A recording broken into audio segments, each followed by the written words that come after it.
Missile লাগেনি, তেলের আঘাতেই পঙ্গু আমেরিকা। ট্রাম্প নেতানিয়াহুর পাপের চরম খেসারত। মধ্যপ্রাচ্যের রণাঙ্গনে নিজেদের আধিপত্য টিকিয়ে রাখতে গিয়ে ট্রাম্প প্রশাসন যে আগ্নেয়গিরির মুখ খুলেছিল তার লাভা এবার আছড়ে পড়ছে খোদ আমেরিকার সাধারণ মানুষের রান্নাঘরে। গত 28 ফেব্রুয়ারি ইসরায়েলকে বাঁচাতে গিয়ে আমেরিকা ইরানে যে অন্যায় যুদ্ধের আগুন জ্বালিয়েছিল তা আজ তাদের নিজেদের অর্থনীতিকেই পুড়িয়ে ছাই করে দিচ্ছে। খোদ আমেরিকার মাটিতে কোনো মিসাইল না পড়লেও বিশ্ববাজারে তেলের দামের যে সুনামি ধেয়ে এসেছে তাতেই আক্ষরিক অর্থে পঙ্গু হয়ে গেছে তথাকথিত এই সুপার পাওয়ার। প্রভাবশালী মার্কিন সংবাদ মাধ্যম দ্য নিউ ইয়র্ক টাইমস এর এক চাঞ্চল্যকর প্রতিবেদনে ফাঁস হয়েছে আমেরিকার ভেতরের এই চরম হাহাকারের চিত্র।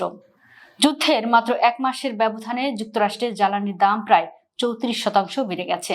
বিশ্ববাজারে অপরিশোধিত তেলের দাম লাফিয়ে $111 পৌঁছানোয় খোদ আমেরিকায় প্রতি গ্যালন গ্যাসের দাম এখন $4 ছুঁই, যা 2022 সালের পর সর্বোচ্চ।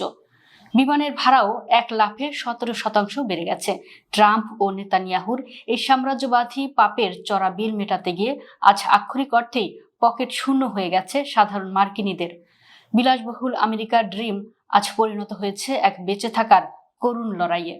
বসন্তকালীন ছুটি বা স্প্রিং ব্রেক উপলক্ষে মার্কিনীরা যেখানে দম্ভভরে দুনিয়া ঘুরে বেড়াতো, সেখানে আজ জ্বালানির অভাবে তাদের নিজেদের ঘরেই বন্দী হয়ে দিন কাটাতে হচ্ছে। টেক্সাসের বাসিন্দা দিনা গুইলিন মাত্র $100 বাঁচাতে পরিবারের কাছে যাওয়ার 520 মাইলের যাত্রা বাতিল করতে বাধ্য হয়েছেন। ফ্লোরিডার বিশ্ববিদ্যালয়ের শিক্ষার্থী ব্রাইস কেলি গ্যাসের দামের ভয়ে সমুদ্র সৈকতে যাওয়ার স্বপ্ন বাদ দিয়ে ঘরে বসেই ছুটি কাটাচ্ছেন। যে আমেরিকানরা একসময় দেদারসে অর্থ উড়াত, আজ তাদের রেস্তোরাঁয় খাওয়ার টাকাও জুটছে না। আলাবামার ব্রিটরানি ও কেন স্মিথ দম্পতি বাধ্য হয়ে দামি হোটেল রেস্তোরাঁ এড়িয়ে চলছেন। ডেনভারের জয় অ্যালেন নামে এক নারীকে বিমানের টিকিট কাটতে না পেরে 1100 মাইল গাড়ি চালিয়ে যাওয়ার সিদ্ধান্ত নিতে হয়েছে, তাও আবার বাইরের হোটেলের খরচ বাঁচাতে ব্যাগে করে বাসা থেকে খাবার নিয়ে।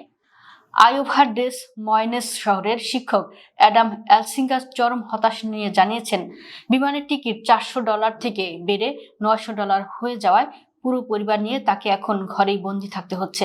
বিশেষজ্ঞরা সতর্ক করে দিয়েছেন, জ্বালানির এই লাগামহীন মূল্য বৃদ্ধি শুধু বর্তমান ছুটি নয়, আসন্ন গ্রীষ্মকালীন বড় ভ্রমণগুলোকেও চরম অনিশ্চয়তার মুখে ফেলে দিয়েছে।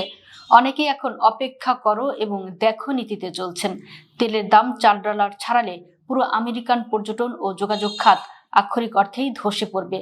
আজ বিশ্বের মানুষ পরিষ্কার দেখছে, অহংকার আর অস্ত্রের জোরে অন্য দেশের নিরপরাধ মানুষের রক্ত ঝরালে তার পরিণতি নিজেদের ঘরেও আসে। ট্রাম্প প্রশাসন হয়তো ভেবেছিল বোমার জোরে তারা বিশ্ব জয় করবে, কিন্তু ইরান প্রমাণ করে দিল মিসাইল না মেরেও একটি পরাশক্তিকে কিভাবে ভাতে মেরে পঙ্গু করে দেওয়া যায়।